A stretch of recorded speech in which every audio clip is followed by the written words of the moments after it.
All right, so hi guys, this is Jackie from techjackie.com and welcome you to another video on SEO. For today's video, I'd like to discuss about everything that you need to know about page speed and how is it important to your SEO effort, right?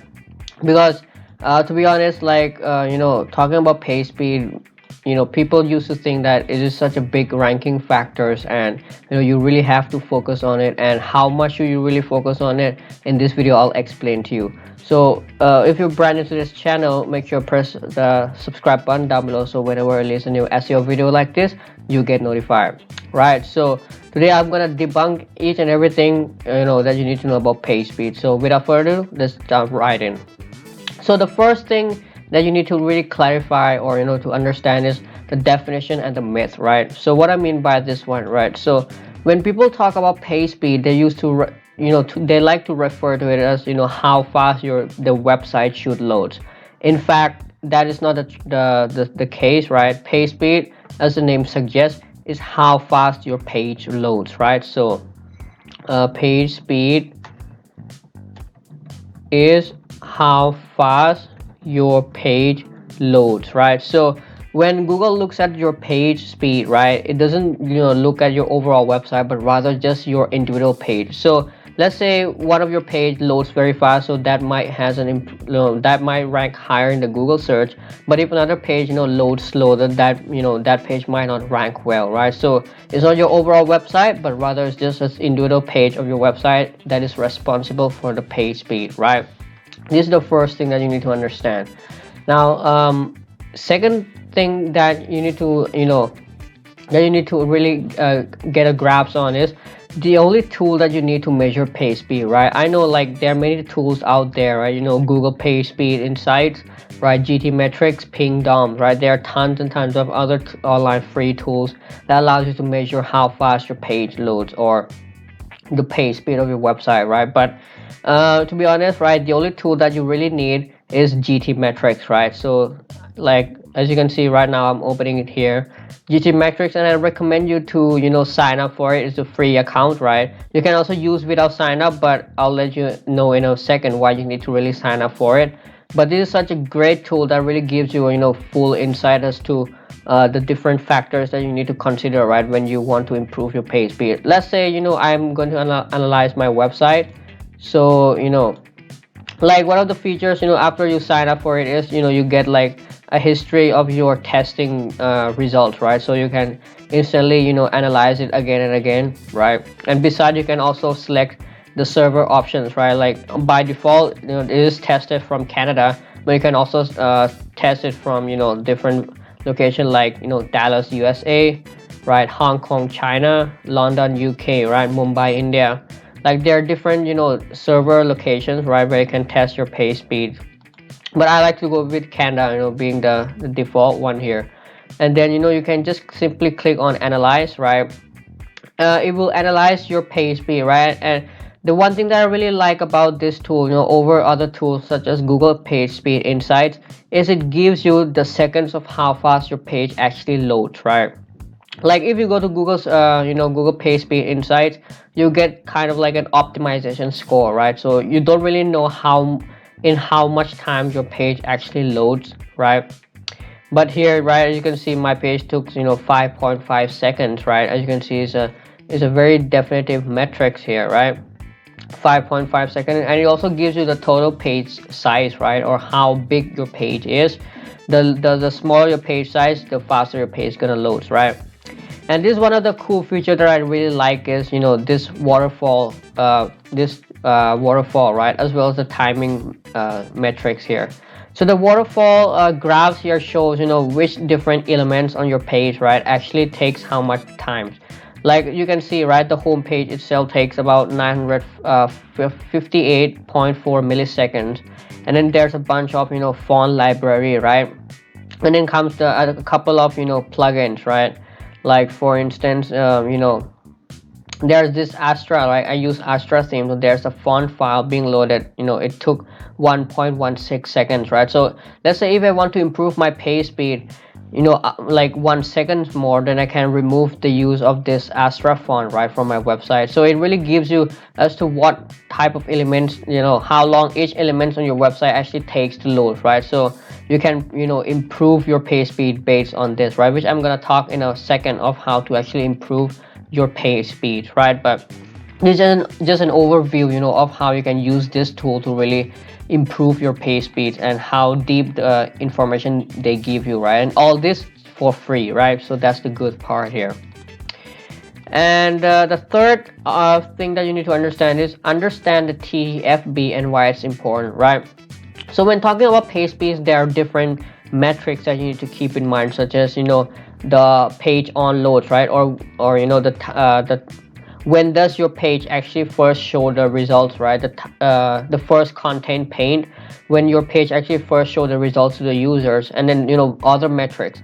But then there's one metric that you really need to focus on, and it's called as TTFB, which stands for, right, time to first byte, right?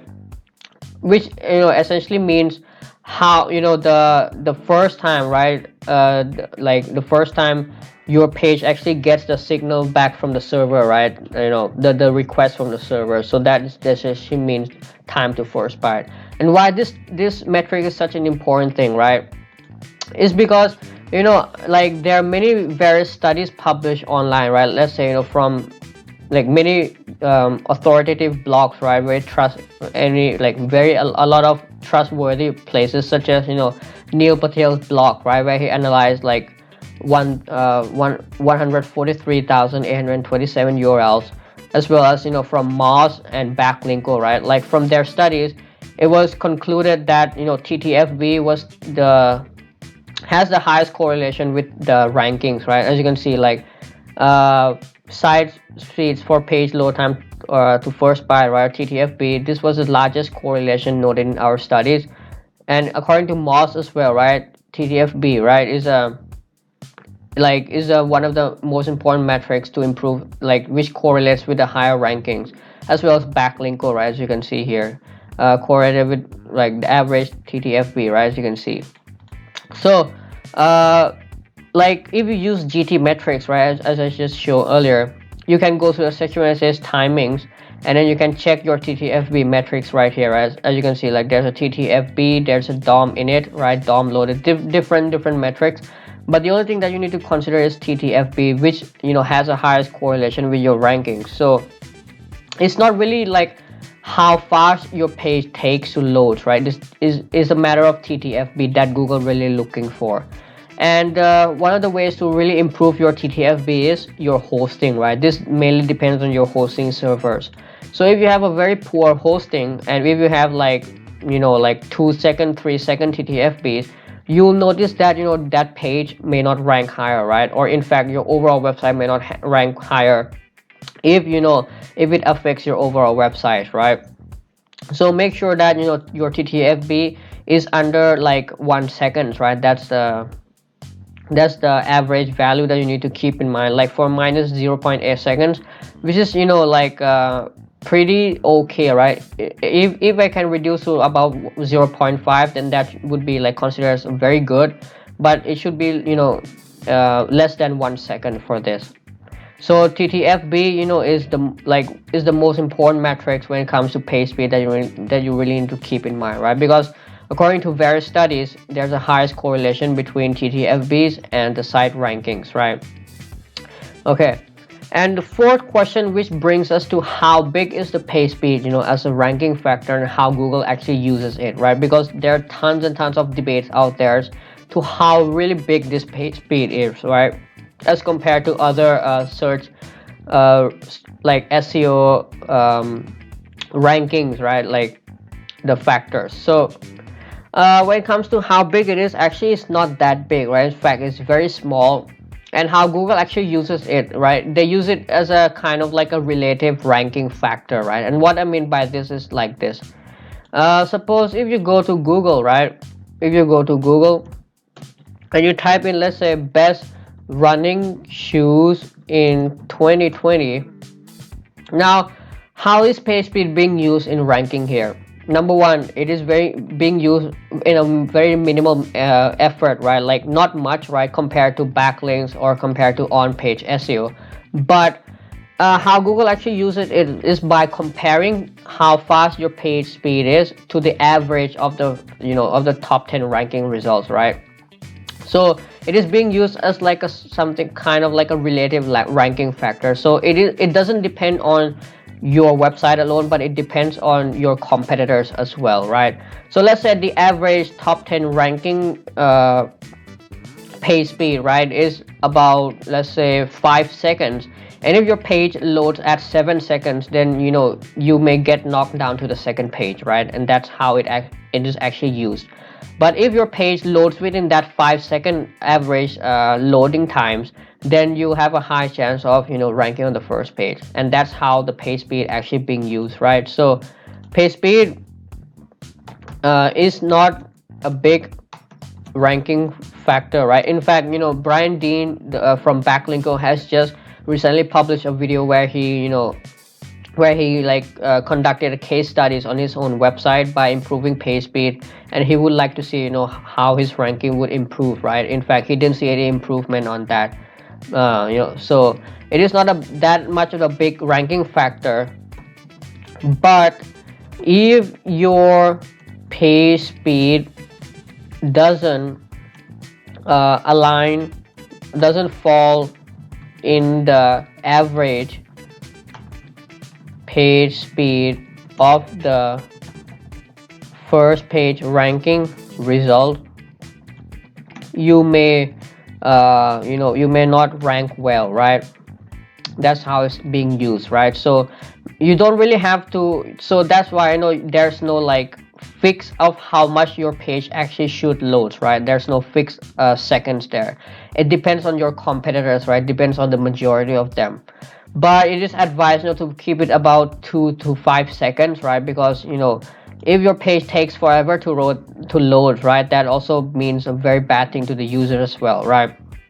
And it also like lowers your conversion. So overall, make sure you keep it about 2 to 5 seconds, right? That's an ideal range, right? But if you, let's say you suddenly see that your page loads about 7 seconds, then don't start panic, right? Don't start getting panicked.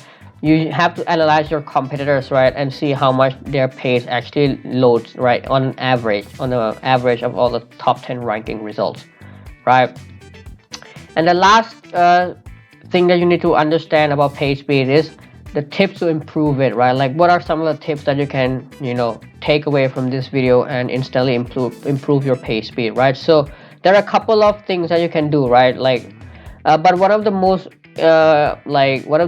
important thing, or the biggest factor which really plays right in the page speed, is the images, right? So make sure your images are compressed, right?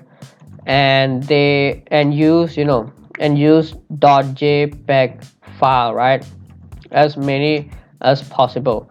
Try to avoid using the images with a file extension of PNG or GIF, right? All this, make sure that they're .jpg, because it's the lightest weight, right? The lightest file extension for the image.